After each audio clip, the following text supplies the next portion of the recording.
reçois les patientes dans cette maternité qui consomment des substances psychoactives pendant leur grossesse. Ce sont des drogues, licites ou illicites, comme le tabac, l'alcool, le cannabis, cocaïne, tous les opiacés et certains médicaments psychotropes. La plupart des patientes, de toute façon, dès le début de grossesse, quand elles ont un projet de grossesse, même avant, vont diminuer leur consommation spontanément. Et certaines vont se retrouver en difficulté vis-à-vis de ces produits et vont pouvoir aussi l'annoncer soit à leur médecin généraliste, soit au gynéco-obstétricien, soit à la sage-femme.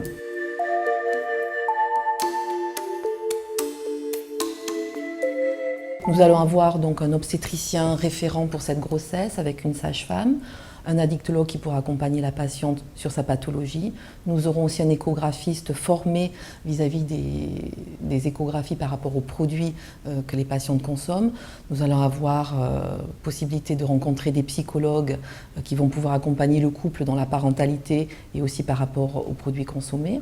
Nous allons aussi avoir la sage-femme qui va pouvoir les accompagner tout au long de leur grossesse pour leur donner confiance, pour faire des relais avec les équipes, pour leur présenter le service de la maternité, le service de pédiatrie. Et nous aurons aussi la pédiatre qui va recevoir, lors de consultations en anténatale, le couple pour leur expliquer la prise en charge du bébé à la naissance.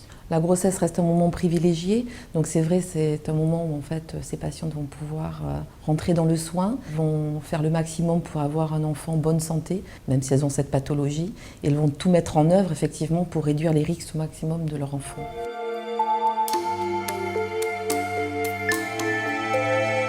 Je suis une grosse fumeuse quand même, et il y a très longtemps je prenais beaucoup de choses. Maintenant, je prends que de la méthadone. Et avant, je consommais beaucoup de substances illicites, c'est-à-dire tout ce qui me tombait sous la main. Alors là, par exemple, j'ai de la méthadone. Là, je viens de prendre mes comprimés de méthadone, c'est-à-dire que ça m'aidera à ne pas être en manque dans la journée et à ne pas ressentir les effets du commencement du manque, c'est-à-dire les jambes qui gigotent, la nervosité qui s'instaure à l'intérieur de nous, qui s'installe petit à petit, la transpiration. Donc quand on est en manque, c'est le plus chiant, c'est les jambes qui vous tirent, qui veulent se balader sans vous. Parce que je donne cette image-là, moi. Vous avez envie de vous couper les jambes et de vous en débarrasser. Vous avez le cerveau qui veut dormir, mais la tête, pourtant le corps ne suit pas. Vous êtes super actif et pourtant vous avez une envie de dormir impressionnante. Donc il y a la nervosité qui s'instaure aussi. Avant d'être enceinte, j'avais déjà arrêté. Donc ça c'est un point déjà bien positif parce que bon, je me serais mal vue faire des crochets dans la grossesse. Et ça c'est quelque chose que j'ai pas pris à la légère quand même. Parce qu'il faut quand même ne pas oublier que c'est quand même très difficile d'arrêter. Donc avec la grossesse ça n'aurait pas été compatible. C'est vrai qu'à l'hôpital de Bayonne, j'ai quand même eu beaucoup de chance de tomber sur du personnel qui ne m'a pas été imposé, que j'ai été chercher quand même. Ils ont été assez insistants, on peut dire ça sur le coup, et ça a payé. Moi je dis que tant mieux, parce que j'étais vraiment bien aiguillée et sur le coup, ça a payé, quoi. Donc le suivi s'est fait, se continue, et se continuera d'ailleurs. Parce que moi j'en ai vraiment besoin, j'en ai envie aussi. Hein, donc, Ça fait une vingtaine d'années que l'hôpital s'occupe des conduites addictives. La prévention va se mettre en place progressivement à partir du moment où on a créé des consultations et que les patientes les plus compliquées, les plus complexes seront prises en charge. À partir de là, la filière, on en voit déjà les effets. Donc les patientes ayant des consultations sont petit à petit repérées par les professionnels qui ont identifié la filière et donc les adressent en consultation. Donc l'accès aux soins dans ce domaine participe à la prévention. Il semble évident qu'avec un peu de recul, que toutes les femmes qui sont enceintes connaissent la toxicité des produits qu'elles peuvent consommer. La majorité d'ailleurs corrigent leur conduite durant leur grossesse. 60 à 70% des femmes, quel que soit le produit, arrivent à limiter, voire stopper leur consommation. Après, il y a un petit pourcentage de femmes qui sont en difficulté. Et donc là, on est en mesure de pouvoir les aider.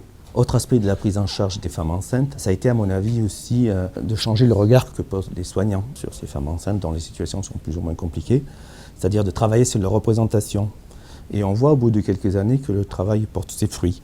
Ouais, ces femmes sont accueillies tout à fait correctement, sans jugement. Finalement, elles sont beaucoup plus détendues. Et Et donc les choses se passent mieux d'une manière générale. On a aussi assisté à une confrontation, je dirais, des cultures médicales addictologiques, où à notre niveau, le patient est acteur principal de sa prise en charge, de la culture des services plus techniques comme la maternité ou les services de pédiatrie, où là, d'une manière générale, les patients d'une manière générale ont l'impression de subir un petit peu les décisions médicales. Donc ces deux cultures ont été mises en contact par cette structure pluridisciplinaire autour des femmes enceintes. Et on voit que dans les deux sens, les mentalités évoluent complètement, tout ça dans l'intérêt des patientes.